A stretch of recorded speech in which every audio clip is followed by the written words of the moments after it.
Hello BookTube, it's Ben here from the History Fellow channel. I'm here today with a pen and sword book haul because I've had 10 arrive in the past week, or 10 books. But first, a couple of apologies. I apologise because the state of my room's a bit of a mess because I'm sorting out all my books and trying to rearrange my library area. So I just haven't got around to finishing it off yet because I've been busy this week, which is why I haven't been around on YouTube much, because we've had the in-laws come to pay a visit for the week. So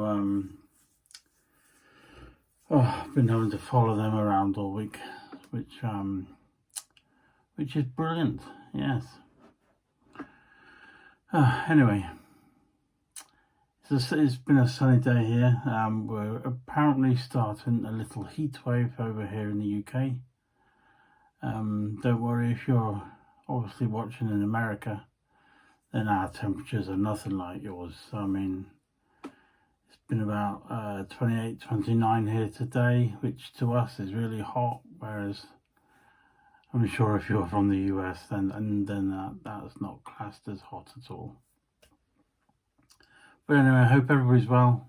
Everyone's families are tickety-boo, and let's get started with this pen and sword book haul. Right, I've got 10 books altogether. So the first one I'm going to start off with is a biggie, a nice thick chunky volume, this one. And this one is Captured at Arnhem. Men's experiences in their own words. Written by Peter Green, published by Pen and Sword Books, and this chunky volume is £28, and I shall leave a link to all the books available in the description.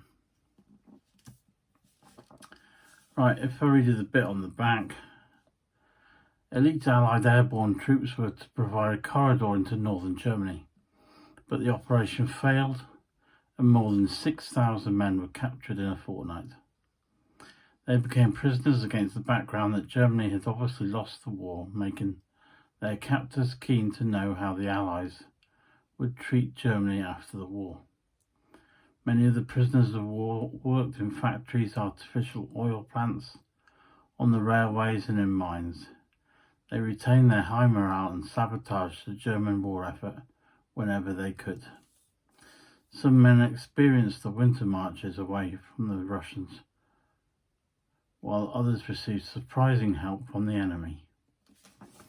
But I mean, this is a whole book in the men who were actually captured. It's all their words. So there should be a book full of heartening stories and heart-rendering stories, really. But it certainly seems like it's going to be a good read. That's Captured at Arnhem, written by Peter Green.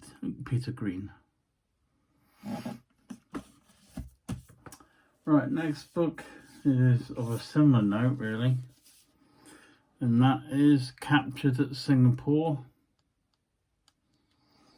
a diary of a Far East prisoner of war, written by Jan Robertson and Jan Slimming, or Jill Robertson and Jill Robertson and Jan Slimming.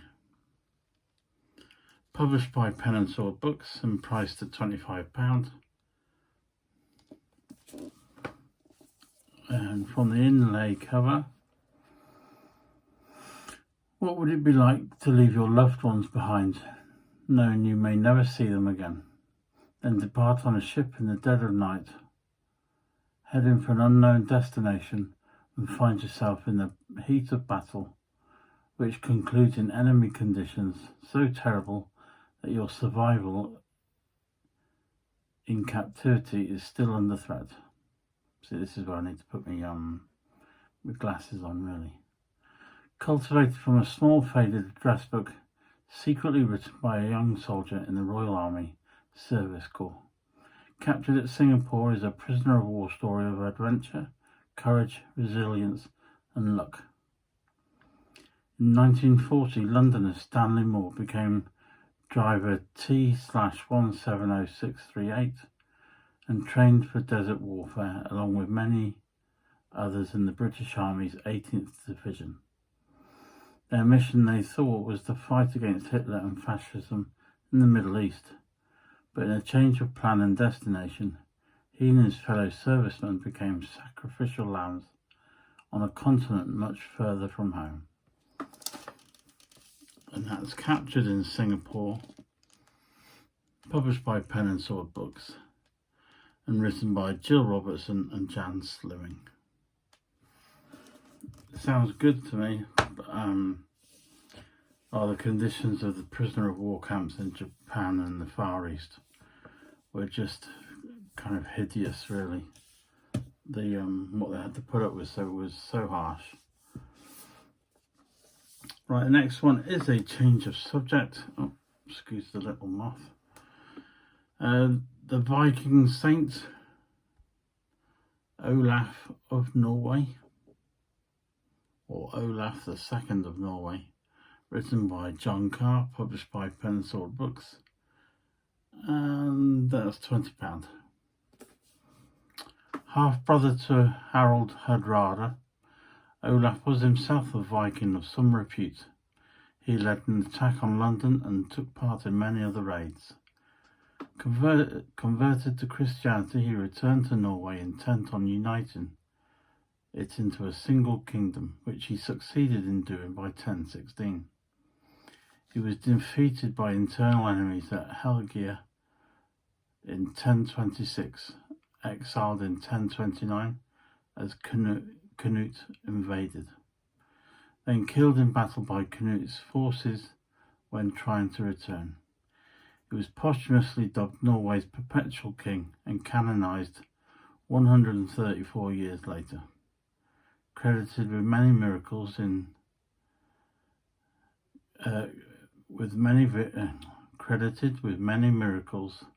and heroic feats in the Icelandic sagas. The date of his death is still marked in Norway and the Faroe Islands. Olaf enjoys renewed fame due to his inclusion in the popular TV series Vikings Valhalla, which I haven't got around to watching yet, but it is on my kind of to-do list to watch this autumn. So that's the Viking saint Olaf the Second of Norway, written by John Carr.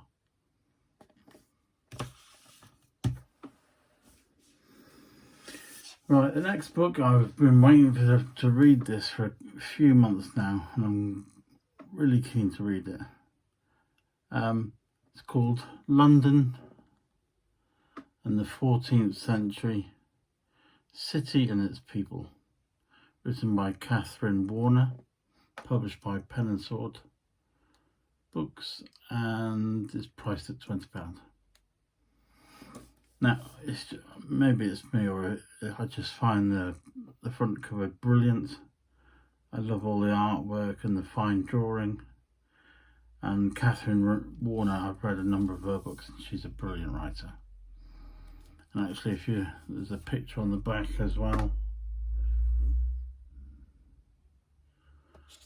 That's listed as St. Paul's Churchyard.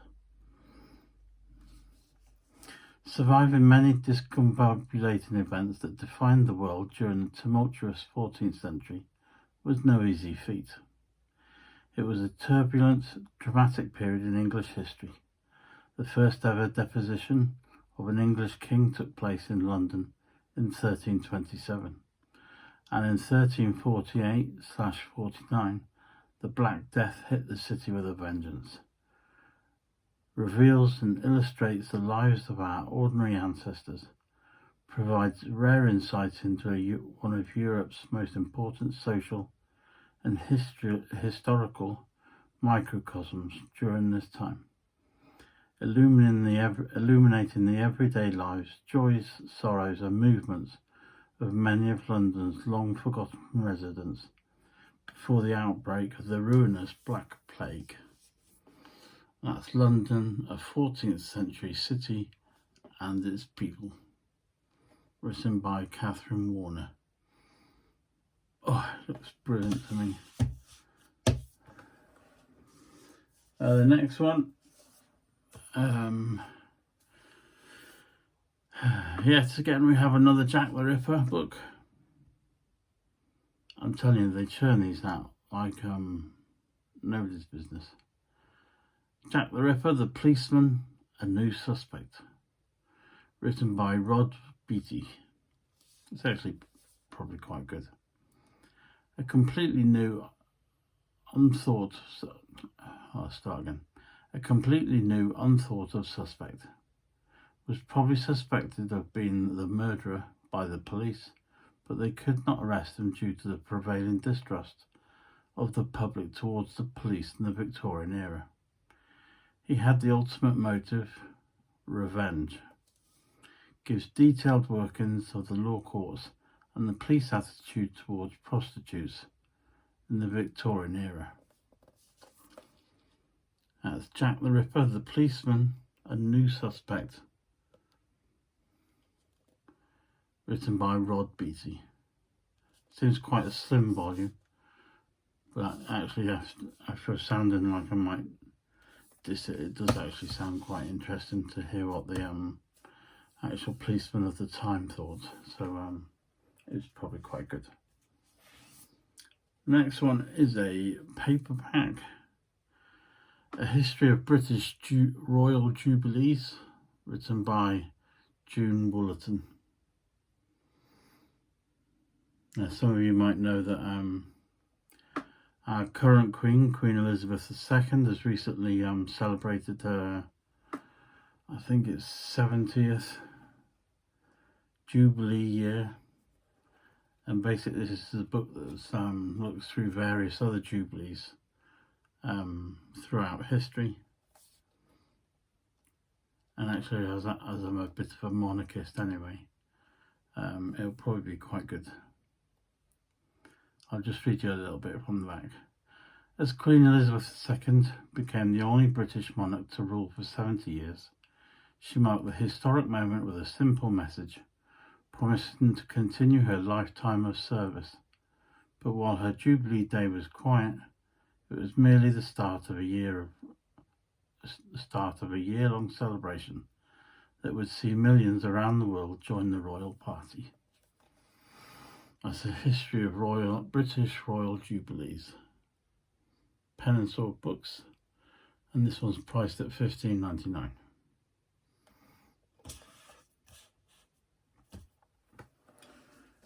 Right, the next one, we're back to the Second World War. Yep. On the Eastern Front at 17. The Memoirs of a Red Army Soldier. Oh, here we go. Written by Sergei Drobsko, or Drobyazko. As you know, I'm not that great on foreign names, so I've probably unfortunately butchered that, but there we go. Sergei describes his daily, often mundane but sometimes harrowing experiences as he endures need to sort my brain out.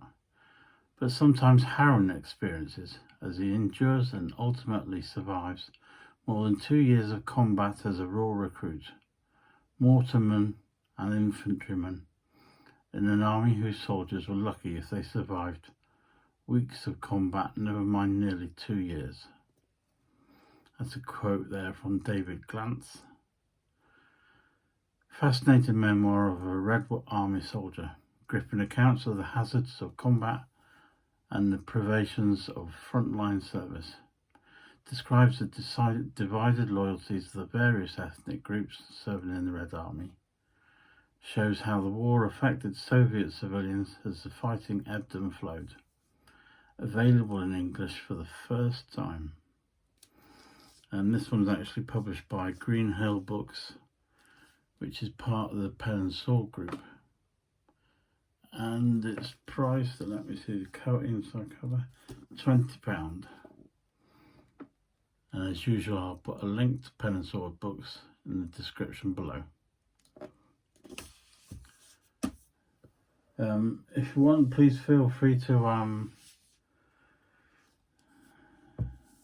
drop me a list in the comments section of the ones you would like to read, or whether you've got a top 3 or something like that.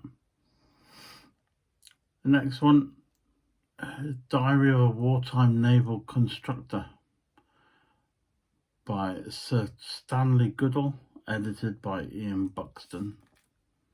This is Seaforth Publishing, another Pen and Sword stable.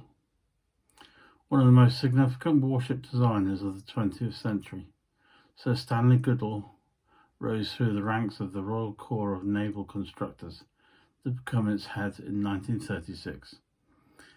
The Corps was responsible for every aspect of the design and construction of British warships, and its head, the Director of Naval Construction, was the principal technical advisor to the Board of Admiralty. Although Goodall was succeeded in post in January 1944, he remained the Assistant Controller, Warship Production, until October 1945, so was probably the single most influential figure in British naval technical matters during the war years.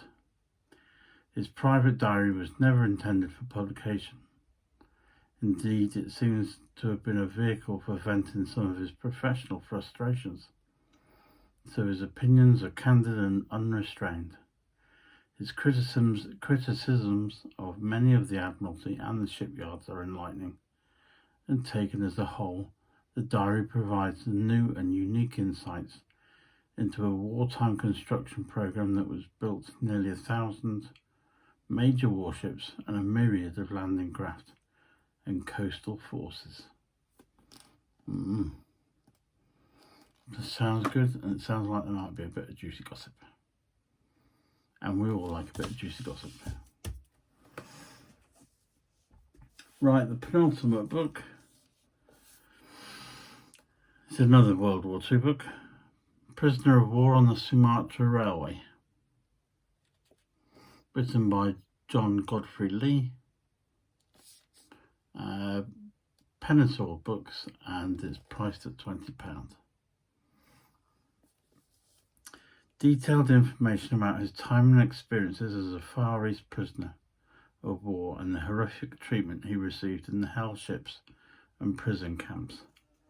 Actual letters from the 1970s received from the CWGC, MOD and IWM, stating that they had no knowledge of the Sumatra Railway. How the GWGC, MOD and the IWM then acknowledged Jeff's proof after his journey to Sumatra in 1980. Jeff became an avid researcher, contacting other FEPOWs around the world and sharing information with them. I should probably explain some of the abbreviations.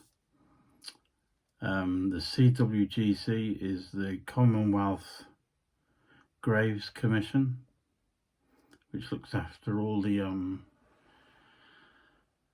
graves and headstones of all the servicemen that died for Great Britain or on behalf of the Commonwealth.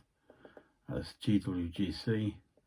MOD is Ministry of Defence, and the IWM is the Imperial War Museum, which is obviously a museum that has its interest in like the 2 world wars. And there was another one, the FEPOWs is Far East Prisoners of War. So that's Prisoner of War of the Sumatra Railway. And the last book, which is probably good because I'm not sure how long we've been going, about 20 minutes or so, is a favourite of mine because this one is called Research in Local History, Your Guide to the Sources, written by Stuart Raymond, and it's kind of part of a genealogy series from Pen and Sword, which I've read about, I think 9 or 10 books, and they are all brilliant. As someone who's researched my family tree before, I can't praise these books highly enough. There's various books about the census, or if you had a relative who was a prisoner or had gone mad or was from the workhouse. The various books provide guides to help out anyone who's wanting to research her family. So that's that one. Research and Local History. Your Guide to the Sources by Stuart A. Raymond, and that's priced at $16.99. So there we go. 10 books, all from Pen and Sword or Seaforth Publishing, or there was even the Green Hill book as well.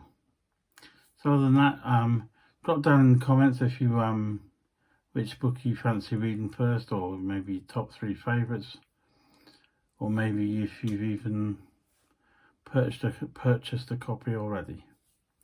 But other than that, please take care of yourselves. I shall see you very soon for another video. The in-laws have now gone for the week. Whew, at long last. So I shall be back to more regular videos. But anyway, have a good time. I hope you have a great weekend. Please look after yourself and your families. I shall see you very soon. Take care. Goodbye.